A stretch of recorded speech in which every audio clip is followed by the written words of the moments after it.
एक पिता जो अपनी बेटी की हर जिद पूरी करता था, जिसने उसकी परवरिश में कोई कमी नहीं छोड़ी थी। लेकिन एक दिन वही पिता पुलिस थाने के अंदर दर्जनों पुलिस कर्मियों के सामने अचानक अपनी उसी बेटी पर टूट पड़ता है। आखिर ऐसा क्या हुआ? क्या कारण हो सकता है इस हमले का? क्यों पिता का गुस्सा अचानक फूट पड़ा था?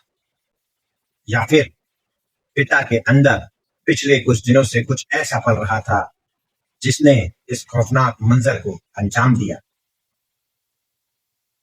इस सवाल का जवाब जानने के लिए हमें कहानी की शुरुआत को थोड़ा समझना पड़ेगा। नमस्कार दोस्तों, मैं हूं आशीष मिश्रा और आप देख रहे हैं अपडेट X24। ये कहानी है उत्तर प्रदेश के बांदा जिले के बसौड़ा थाने क्षेत्र की इंदिरा कॉलोनी की। यहीं पर रहते थे 55 वर्षीय सत्य कुमार चौहान, पेशे से किसान। एक खुशहाल परिवार जिसमें पत्नी, बेटा और 2 बेटियां थी। छोटी बेटी 19 वर्षीय शिवानी चौहान सबसे छोटी संतान होने के कारण परिवार की सबसे चहेती, खासकर पिता की।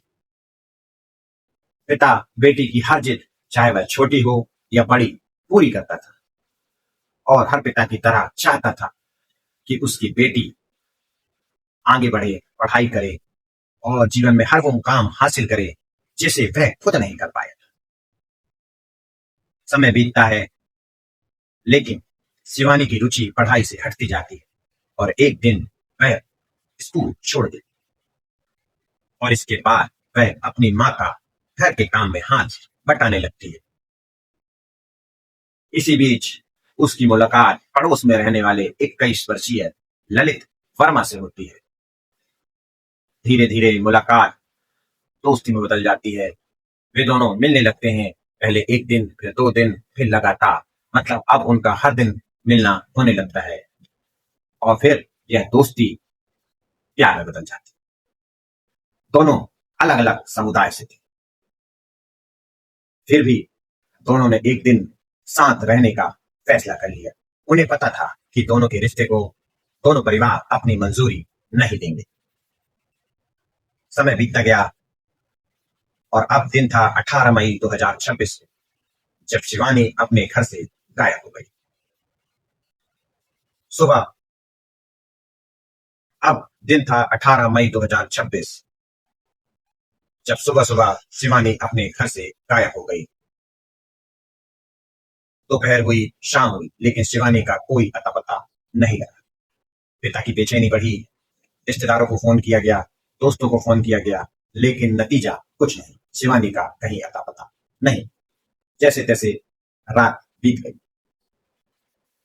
सुबह पिता जब शिवानी को खोजने निकला, तब आसपास के लोगों से पता चला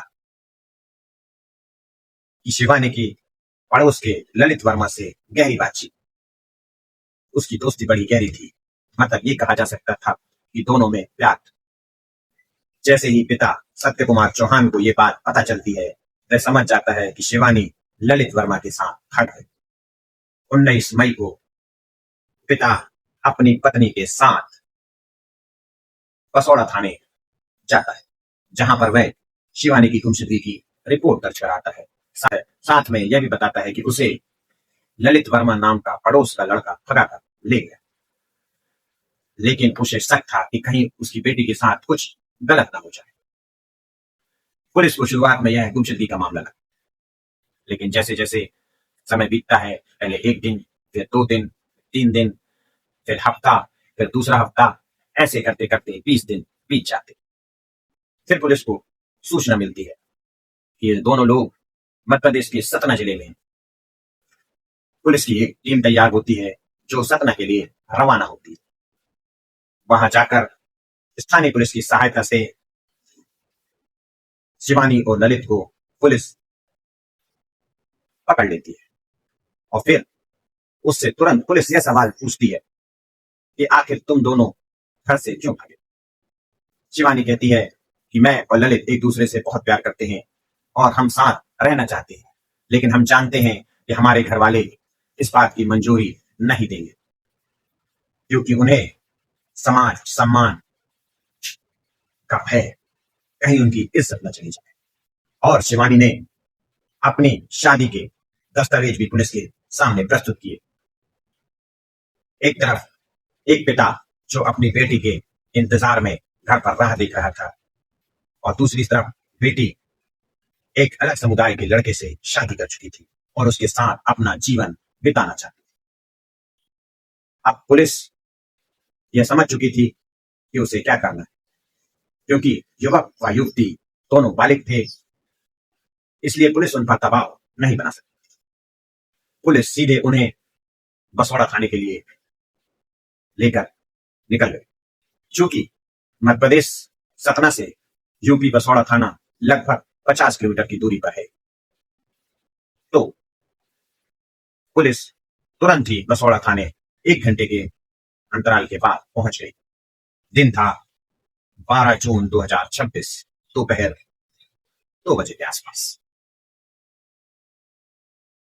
शिवानी के परिवार व ललित के परिवार को, दोनों को पुलिस थाने बुलाया गया बातचीत के लिए। जैसे ही शिवानी का पता पिता को चला, पिता, पत्नी और ललित के परिवार के लोग सभी थाने पहुंच गए। पिता ने अपनी बेटी शिवानी को समझाने की बहुत कोशिश की।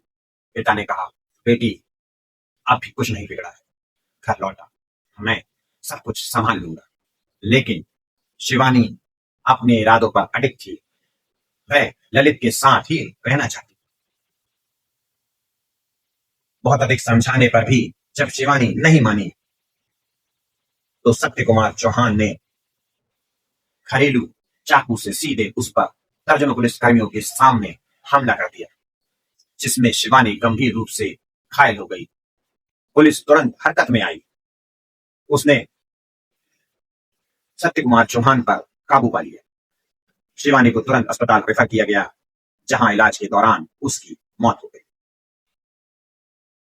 इसके बाद पुलिस ने जरूरी कानूनी कार्रवाई करके तुरंत सत्य कुमार चौहान को गिरफ्तार कर लिया और उस पर अलग अलग धाराएं लगाई। एक बेटी जो किसी के साथ अपनी जिंदगी बिताना चाहती, एक पिता जो अपनी बेटी को सबसे ज्यादा चाहता था, उसकी हर जिद पूरी करता था, लेकिन बेटी के एक फैसले को वह स्वीकार नहीं कर पाया और उसका गुस्सा फूट पड़ा।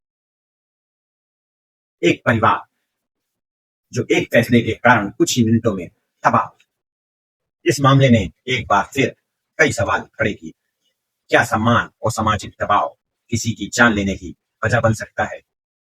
क्या संवाद की कमी ने इस परिवार को इस मोड़ पर लाकर खड़ा कर दिया? और सबसे बड़ा सवाल, आखिर गलत कौन था? इसका जवाब मैं आप पर छोड़ूंगा। मिलते हैं ऐसे ही किसी रहस्यमयी और हैरान कर देने वाली घटना के साथ। जय हिंद, जय भारत।